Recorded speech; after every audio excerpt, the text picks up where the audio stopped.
Okay, we have our patient who has arrived home, is out of the van, and the first thing we need to do is gain access to the home.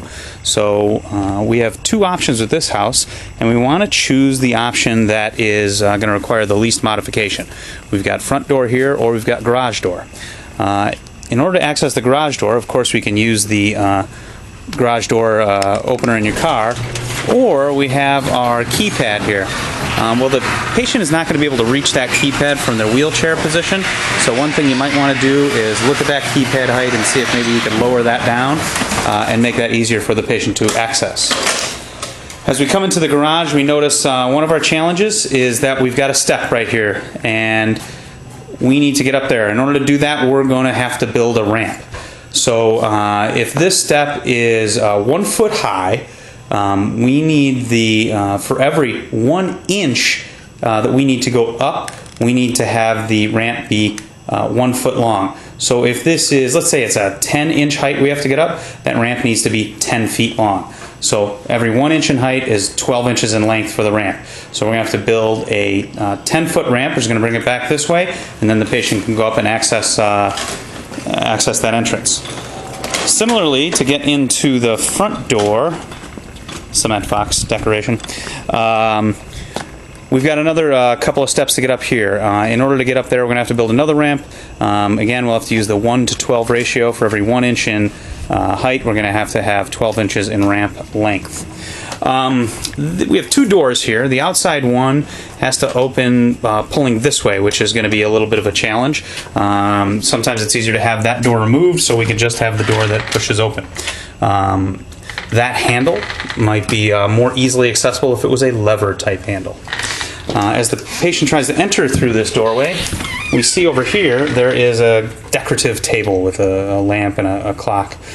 This creates a bit of a tight squeeze for someone in a wheelchair, so our best bet, since that is not an essential piece of furniture, would be to remove that table and make this entranceway a little easier to access. As we come up to our next obstacle, we have this, it's a nice tile floor, so it should be smooth for the patient to roll on, except we've got this throw rug. And this throw rug can slip and sometimes can be difficult to get up to. I would recommend getting rid of it. If we really wanted to have it, I would probably recommend using some sort of double stick tape to try to make it easier, or make it so that the rug doesn't slip when the patient tries to come over in a wheelchair. You have to consider all possible obstacles you can come across. Here we find a watermelon in the middle of the floor. Please remove all large pieces of fruit so that the person in the wheelchair can have easier access. So long drive from the rehab facility to home, so now the patient is going to come and they're going to want to use the bathroom for sure. So patient's going to roll on through as we access the house, and we're going to go in through the kitchen. Uh-oh, we got trouble.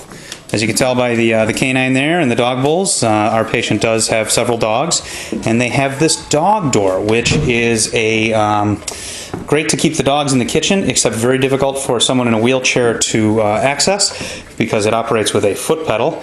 And there's another dog. We need a mechanism that the patient in the wheelchair can operate, so we're going to have something that's open by hand and has to have a minimum width of 36 inches. The ADA recommends at least a 36-inch width for doorways, and that would count for this dog door as well. So we're going to swap that out to a dog door that is more accessible for the patient in the wheelchair. So then they'll come around here, and there's our lever handles on the bathroom door, which will make it easier for someone in a wheelchair to operate. We're going to look for a 36-inch width on this doorway.